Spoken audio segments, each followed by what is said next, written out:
That's one thing that seems nice about the modern monarchy is they don't seem near as selfish. The human race is definitely not near as barbaric as it used to be. They actually tested that? That's insane. That's always the best plan, just blow everything up.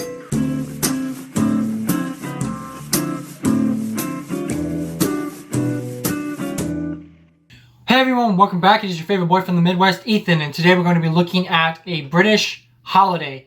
Now before we get in the video though, I just need to take a moment and apologize for something that I said. A few videos back, I did a video on Remembrance Day.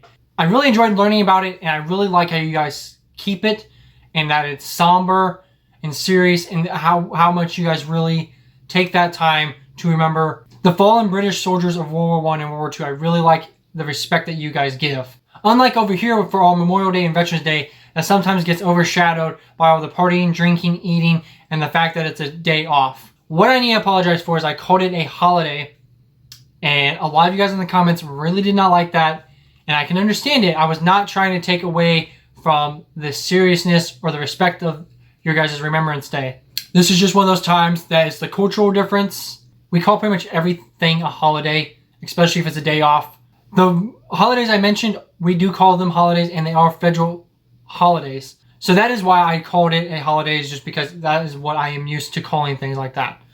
The closest thing that we have to it that I can think of is 9/11, because 9/11 is not a recognized federal holiday, so we do not get the day off. It is just a national day of remembrance. So that is probably the closest thing that we have to your guys' Remembrance Day. Anyway, I just want to apologize for that and let you guys know that I was not trying to take anything away from the solemnness of it by calling it a holiday. Anyway guys, with that being said, in today's video we're going to learn about Guy Fawkes Day, or Bonfire Night. From the video I did on Remembrance Day, a lot of you guys recommended that I check out this British holiday. So that's what we're doing here today, and a lot of you guys recommended that I check out the video by Cody Bonds. With that being said guys, before we get in the video, make sure to turn the notification bell on so you don't miss out any of the content I'm putting out. I'm uploading 5 times a week. With that being said, let's get into this video and learn what is Guy Fawkes Day and Bonfire Night. Remember the 5th of November, gunpowder treason and plot. For I see no reason why the gunpowder treason should ever be forgot. If you've seen V for Vendetta, you've heard that rhyme before. But did you know there's more to the poem? It goes on to tell the story of one of the most ambitious assassination attempts in history. A caper that came so close to wiping out an entire government that it sparked a national holiday. Okay, 1, what is a caper? 2, I've never seen V for Vendetta. That is a little bit of a tongue twister. I have heard of it though, and also that poem kind of gave me some chills as he was reading it. You heard of the 4th of July, Cinco de Mayo, and Bastille Day. They're all patriotic celebrations of governmental overthrow. But He's what really if that zooming never in on happened in your country? What do you celebrate? He's really zooming in on that painting's breast. The answer is Bonfire Night, sometimes called Guy Fawkes Day. With hot dogs, alcohol, fireworks, bonfires, and fairs, it's a hell of a lot of fun every November 5th. But there's one part that hints at its darker past, when a straw man effigy is tossed on the bonfire to burn to ashes. To find the origin of the holiday, you have to go back in time some 600 years. It all stems from Henry VIII, who required that everyone in England convert to Protestantism, just so he could get Anne Boleyn between the sheets. The knock-on effect of that was years of religious conflict between Catholics and Protestants. 70 years and 1 Queen Elizabeth later, James of Scotland is the new crowned head of the still Protestant United Kingdom. But that's one thing that's always interesting, is the old kings seem like they were such selfish dicks, especially Henry VIII. Just from what little bit I know about him, he seemed just incredibly selfish and caused years of conflict just so that he could marry who he wanted and do whatever the heck he wanted. That's one thing that seems nice about the modern monarchy, is they don't seem near as selfish or make everything about them. But some of the old lords are still Catholic at heart and want to see it go back that way. The name most people associate with the events of the gunpowder plot is Guy Fawkes, but he's really just the trigger man. The mastermind was Robert Catesby, a prominent noble and ancestor of Jon Snow on Game of Thrones, also known as Kit Harington, who actually played Catesby in a recent adaptation about the events. Catesby put together a crack team of leaders, fighters, and explosive experts, Ocean's 11 style, all for one of history's biggest capers. to kill the King of England and every member of Parliament and put the 9-year-old princess on the throne as a new puppet ruler of a Catholic state headed by the conspirators. The snag? The King and both houses of the UK's government never meet in the same place at the same time. Well, almost never. See, on 7th February in 1605, everyone would gather together in the House of Lords in London for the official state opening of England's Parliament, including the King and most of the royal family.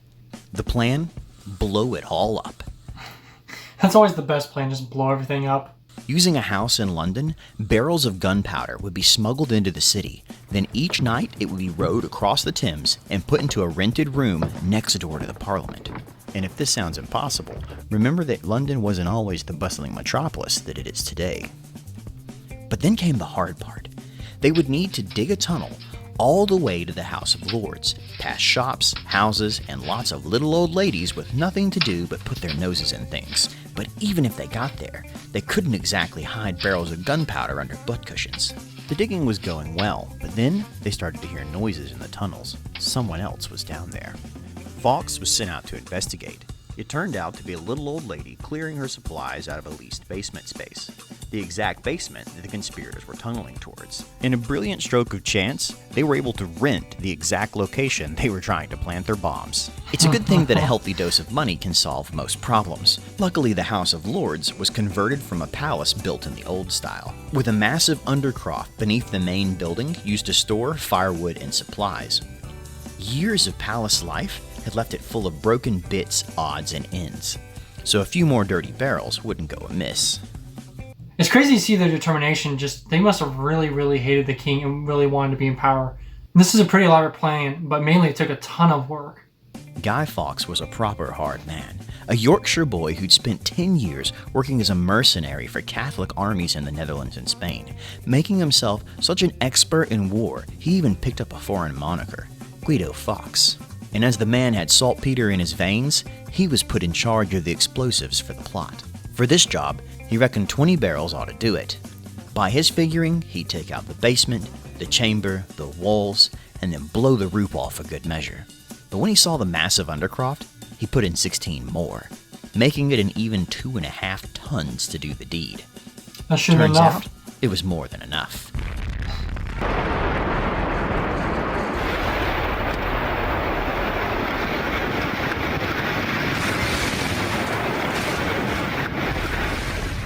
Oh wow, they actually tested.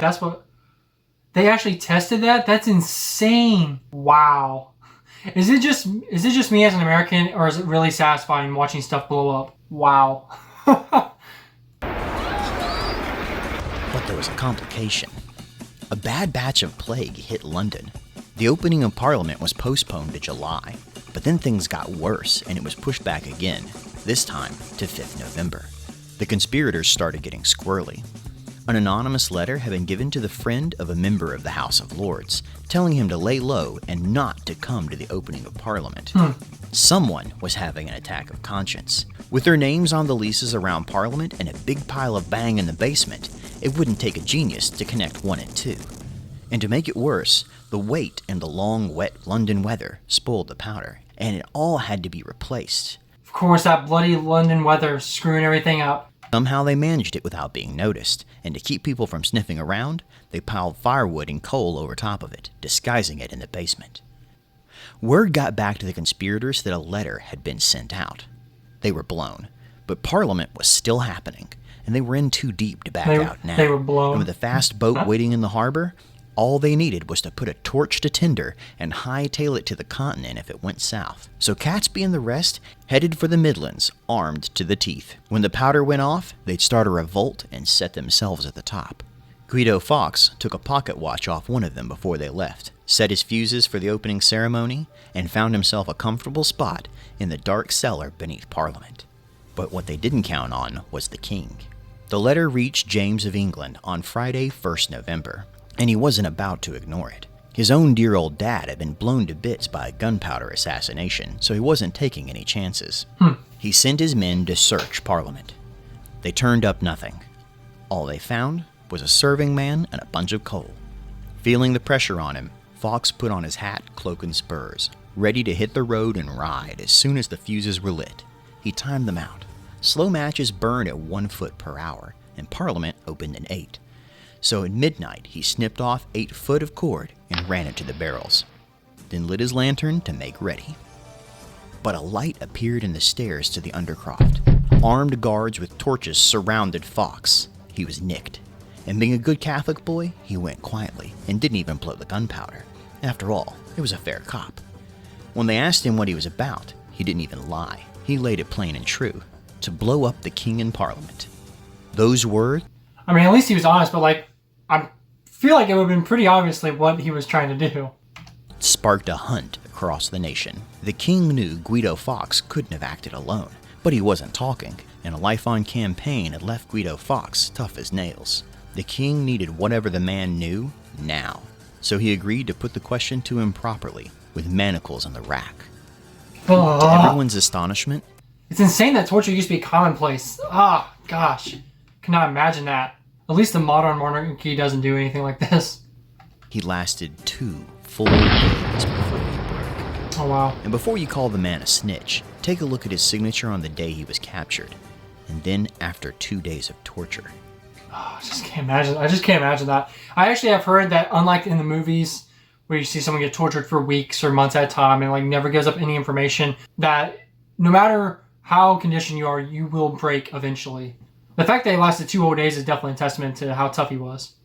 Word got out fast. Catesby and his merry band in the north raided an arms warehouse at Warwick Castle, intent on arming a sympathetic mob, but nobody showed up. And then, just to add insult to injury, it started to rain. Hoping someone might eventually join them, they The weather always just messing up their plans. decided to dry some powder by the fire just in case. It literally blew up in their faces. I was gonna say, that sounds like a dumb idea. Blinded and humiliated, they resolved to wait for the king's men at Holbeck House. The sheriff of Worcestershire obliged them with 200 men and opened up on their hideout with a volley of gunfire on the morning of 8th November. 4 of them were killed in the opening volley, including Catesby. 4 more, though, survived to face the king's justice, a fate none of them were looking forward to. After 10 weeks of spirited interrogation, anyone who had ever even talked to the men had been pulled in for questioning. I like how you worded that, spirited investigation. You mean horrible torture? Time had come to dispense justice. The head interrogator wrote it down as, quote, hung to death halfway between heaven and earth as unworthy of both. Their genitals to be cut off and burnt before their eyes, and their bowels and heart then removed. They would then be decapitated, and the dismembered parts of their bodies displayed and left for crows. On a cold day in late January, they were led to the gallows to begin. Crowds had gathered to watch. I feel like, people can still be awful, and there's still torture and stuff that happens, but I definitely feel like, on a whole, the human race is definitely not near as barbaric as it used to be. Guy Fawkes was made to mount the steps first, but he wasn't about to give them the pleasure of a show. When they went to slip the noose around his neck, he threw himself head first from the scaffold, breaking his own neck, and robbing the assembled of their sport. But they hung and quartered his corpse anyway, just for good measure. Of course. Keyes, another conspirator, tried the same trick, but he ended up dangling and kicking on the rope. So they cut him down and led him to the quartering block, still alive. Aww. The 3 remaining men were castrated, disemboweled, and then cut up while still conscious. Their parts sent to the edges of the empire as a warning. To celebrate the occasion, the Parliament reconvened and passed the Thanksgiving Act, creating an annual church celebration with sermons and prayers on 5th November, marked with bells, bonfires, and fireworks. Old clothes were stuffed with rags and newspapers and fitted with a mask, an effigy, sometimes of Fawkes, that children then threw into the bonfire that Fawkes managed to escape. A tradition that continues even today, all to celebrate the day that England wasn't blown up. So the next time you're in Britain on the 5th of November, spare a penny for the guy, and a thought for the bonfires waiting on him. And as always, remember the 5th of November. Gunpowder treason and plot, for I see no reason why gunpowder treason should ever be forgot. Guy Fawkes, 'twas his intent to blow up the king in the Parliament, 80 barrels of powder below, poor old England to overthrow. By God's providence he was catched with a dark lantern and a burning match. So holler boys, let the bells ring. And holler boys, God save the king. Very, very interesting origins for a holiday, I will say that. And they wasted no time at all in making it a holiday to be celebrated by everyone. Thanks for recommending this to me. The only problem I have with the video is it didn't really go into how Bonfire Night is celebrated today, unless it really is just drinking, shooting fireworks, and having bonfires. It is really interesting to me, though, that you guys have a holiday that celebrates the government not getting overthrown. And over here, we have the exact opposite, which is because the 4th is very much about America no longer being under English ruling. So it's very interesting to see the contrast there between the two. I really did enjoy the video, though. It was very interesting, very informative. I have to admit, though, Bonfire Night does sound like a lot of fun, even if the origins are a bit disturbing. And maybe someday I'll be able to be over there during Bonfire Night and get to experience it for myself in person. Comment below other holidays that are unique to your country, whether it be from England or not. Let me know and I will check them out. I think that's all I have for the video, though, guys. Please take care of yourselves, be safe, and I'll catch you guys in the next video.